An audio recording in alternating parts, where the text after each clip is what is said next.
Good morning, everyone. My name is Frency Quiros, Bachelor of Secondary Education, Block 1. Our topic for today is all about discussing the parts and functions of the cell. Before I start the discussion, what is cell? Cells are the basic building blocks of all living things. The human body is composed of trillions of cells. They provide structures for the body, take in nutrients from food, convert those nutrients into energy, and carry out specialized functions. Cells also contain the body heredity, material it can make copies of themselves. There are two types of cells, eukaryotic cells and prokaryotic cells, which do not have a nucleus but a nucleoid region is still present. Prokaryotes are single-celled organisms, while eukaryotes can be either single-celled or multicellular. There are cell parts and their functions.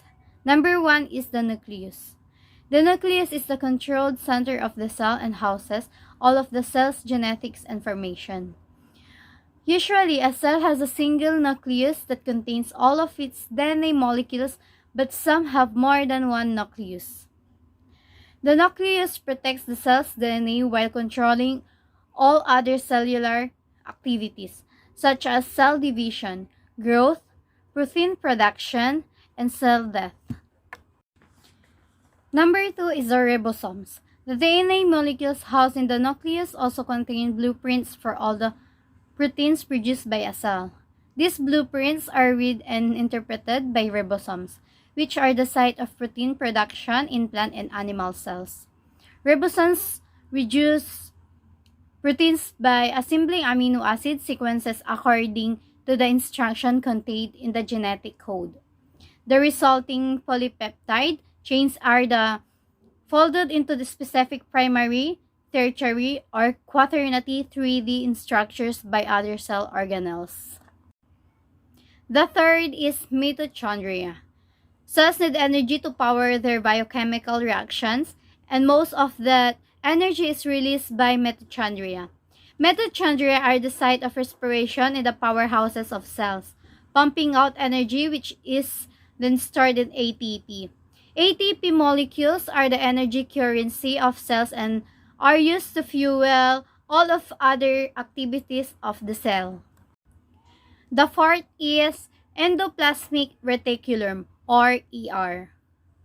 The ER is a network of membranes inside the cell, and its main functions are to process and transport new materials.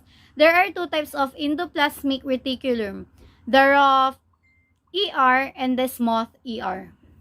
The rough ER is studded with ribosomes, giving a bumpy or rough appearance. It folds and tags newly synthesized proteins before transporting them to wherever they are needed in the body. The smooth ER does not have ribosomes attached to it and is instead involved in hormone and lipid synthesis. The fifth is Golgi Apparatus. Once newly synthesized substances have left ER, they are sent to Golgi Apparatus.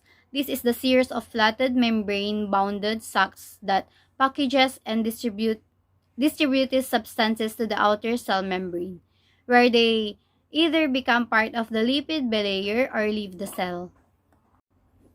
Next is lysosomes. Lysosomes are small spherical organelles that are packed full of digestive enzymes. Their key function is to break down and recycle unwanted material for the cell, such as old cell parts of invading bacteria and viruses.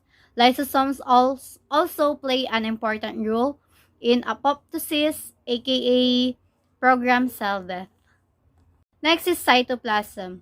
The cytoplasm is a jelly-like substance that fills the interior space of cells. It is mainly composed of water, but also contains salts, enzymes, and other organic molecules. The cytoplasm surrounds and protects the organelles of the cell and is where many cellular processes, such as protein synthesis and glycolysis, take place. The last is the cell membrane, aka the plasma membrane. All cells are surrounded by a cell membrane which consists of a semipermeable phospholipid layer. The cell membrane controls which substances enter the cell and also separates the interior of the cell from its external environment. That's all. Thank you.